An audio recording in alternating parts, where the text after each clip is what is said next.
When I turned 6, my grandpa, I guess my family, I think it was my grandpa, because he's the one that took me, decided to put me in the Catholic convent.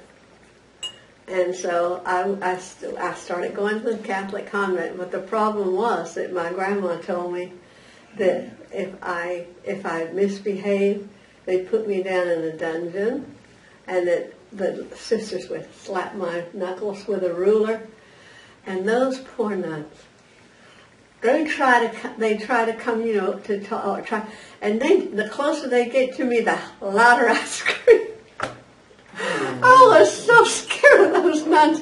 Oh, now they stayed away from me. I enjoyed the class. I enjoyed the catechism. I enjoyed everything. I enjoyed it. I learned to count to 100. I was doing pretty good, and I'd only been there 2 months.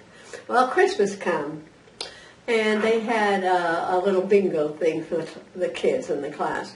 And I won a little book of Christmas carols. And I thought, hey, this is a pretty good place. So we had Christmas vacation. And you know how we used to jump on the bed. And that was fun for us, jumping on the spring, because it was a spring. Jump and jump and jump. And I fell off. And I sprained my arm. And my grandma used that to keep me out of school for 2 years. Wow. And Aunt Mabel had to come and tell her, if she's not in school tomorrow when school starts, the sheriff will be knocking on this door. Yeah. Girls weren't supposed to be educated. So I had to start first grade when I was 8 years old. And, it didn't bother me, but the thing about it is that she tried to keep me out of school too. Yeah, she kept all her kids out. I didn't get to start till I was 7, and didn't know nothing. First, they put me in first grade. I knew nothing. All those kids knew how to write their names. They knew how to count. All this stuff. I knew nothing of that. All of them had names like Jane, Anne, June. And guess what my name is? Josephine. She shared with me the problems she had in her learning problems and different things. I feel so bad about it because it never occurred to me that she was I could have probably helped her with her spelling or her math or whatever.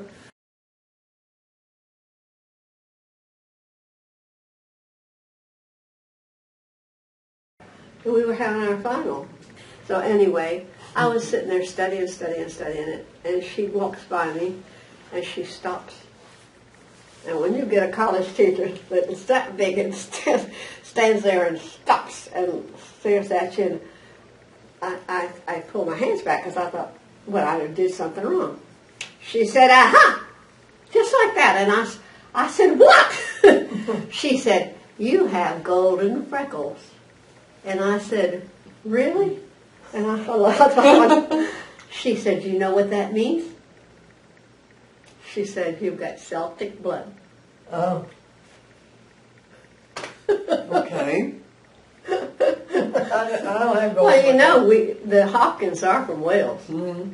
And they, according to my DNA test, I've got a little blood from a lot of those countries in there. But then Yeah, I didn't do the 23andMe. I did Ancestry. My Ancestry has me... Are you on Ancestry.com? Yeah, see, I've got 44% England, Wales, Northwestern Europe. Yeah. Okay, let me ask you a question. Well, you know what? I got 90-something English blood. 90. And they're really... Where the heck is your Iberian? That's yours? The Spain. That's mine, yeah. And then, of course, I had all the other little things.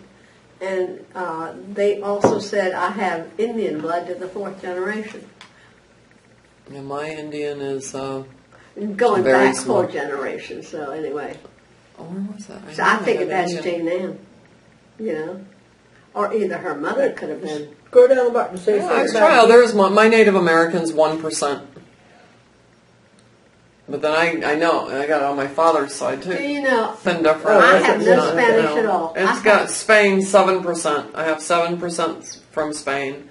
Portugal, Jane 5%. She has no Spanish at all in hers. Yeah, I don't These are just understand that. ridiculous. None of us are England, related Wales, to and each other. Northern No, I know. No, Europe. you have to. You've got the Cuban, No. Laris. No, You you know always what? thought you were adopted. I'll tell you what. There's a man named Professor Roberts Yeah. in the University of Alabama. He's a head of the DNA studies, and he is linked with 23andMe. And he's from the Bahamas, and he's part of my family. So I called him on the phone, and we talked a lot. And I said, I want to know why. You know, my DNA says this, and my sister says that. And this is the story he gave me. Now, this man is a professor of DNA at the University of Alabama, or at least he was several years ago. His name's Roberts.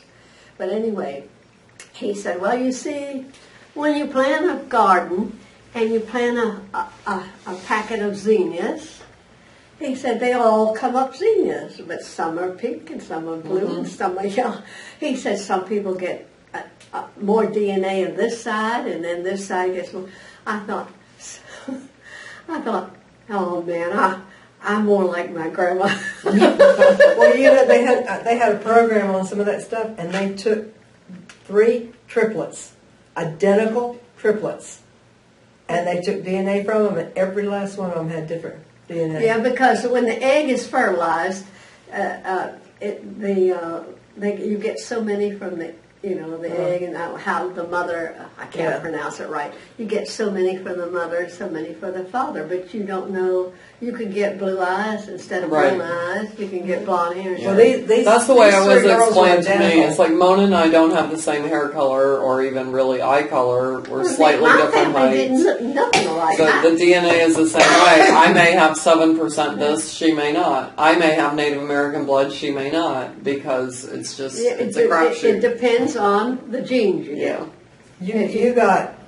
You got your daddy's or grandma's The side. Portuguese, Yeah. I got a lot of the Portuguese. You got and Portuguese? blonde hair. I want you to know that there's Portuguese in the Laris. And the Larises are famous.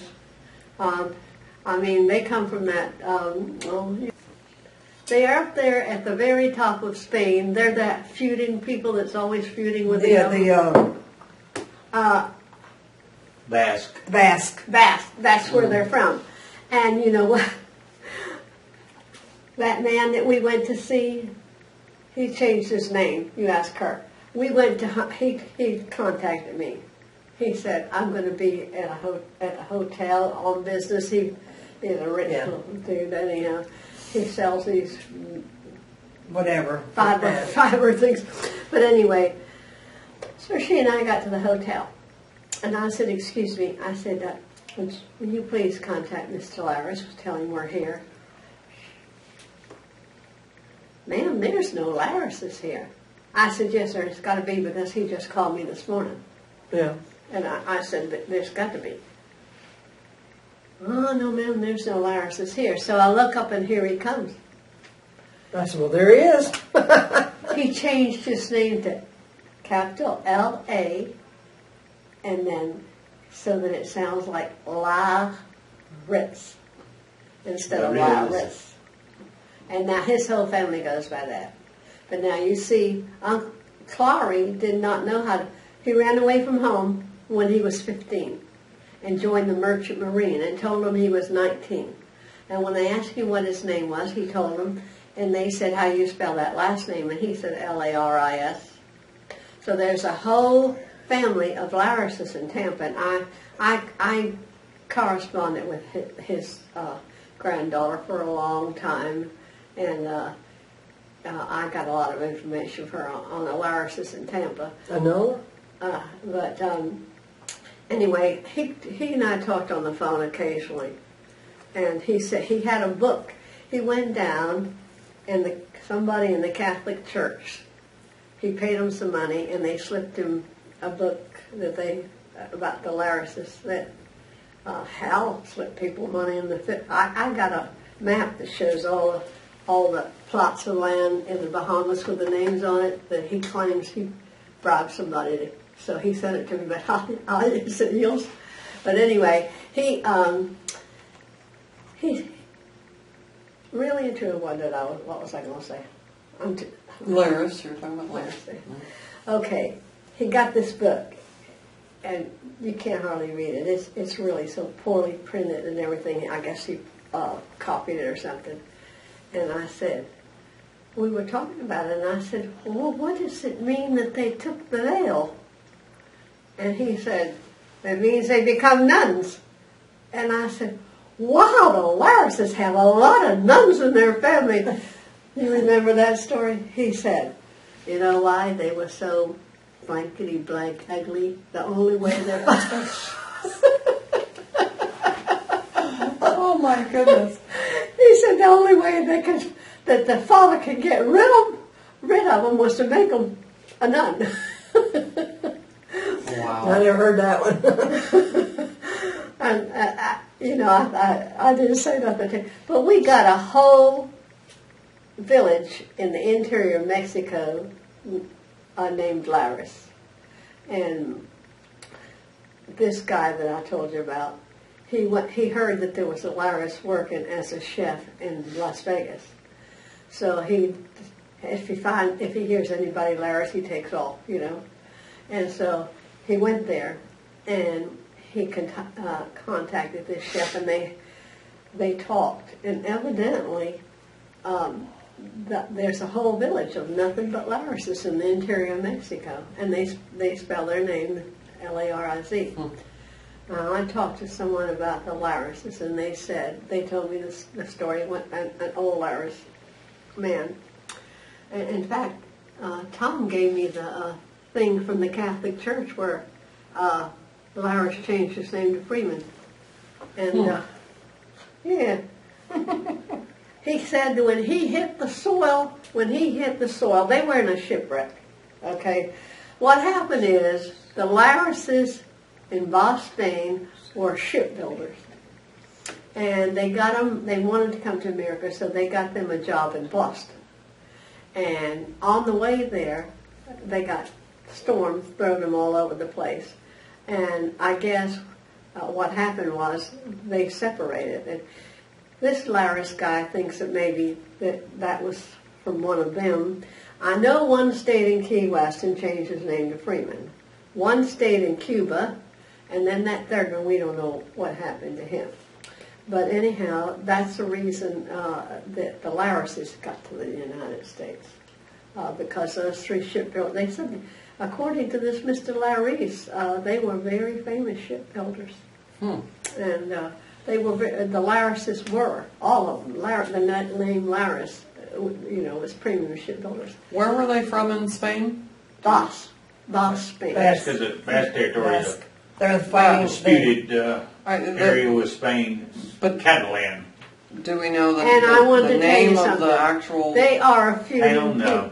feuding people. They're Yeah. well known. They're well known for fighting the government. They just had a big fight over there. But some of And they tried to those, secede again. They've been trying to secede from Spain forever. some of those Larises did go down and marry some into